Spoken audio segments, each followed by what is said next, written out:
Fibre optics की दुनिया में सिंगल मोड और मल्टी मोड फाइबर के बीच का अंतर समझना बहुत जरूरी है। चलिए पहले सिंगल मोड फाइबर की बात करते हैं। सिंगल मोड फाइबर एक पतली कांच की तंतु होती है जिसमें केवल एक ही मोड में प्रकाश यात्रा करता है। इसका व्यास लगभग 8 से 10 माइक्रोन होता है। इसका मतलब है कि यह बहुत कम बिखराव के साथ डेटा को ट्रांसमिट करता है। इसलिए सिंगल मोड फाइबर लंबी दूरी के लिए सबसे अच्छा होता है। आप इसे दूरसंचार नेटवर्क में देख सकते हैं, जहां डेटा को हजारों किलोमीटर तक भेजा जा सकता है। अब मल्टीमोड फाइबर की बात करें। इसका व्यास लगभग 50 से 62.5 माइक्रोन होता है और इसमें कई मोड में प्रकाश यात्रा कर सकता है। यह फाइबर कम दूरी के लिए बेहतर होता है, जैसे कि ऑफिस बिल्डिंग्स या कैंपस नेटवर्क में। मल्टीमोड फाइबर में प्रकाश के कई रास्ते होते हैं, जिससे बिखराव बढ़ता है। इसलिए इसकी रेंज सीमित होती है, आमतौर पर 300 मीटर तक।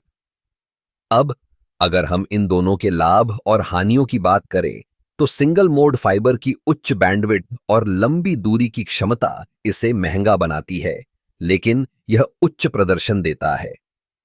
दूसरी ओर मल्टीमोड फाइबर सस्ता होता है और इसे इंस्टॉल करना आसान होता है, लेकिन इसकी रेंज सीमित होती है।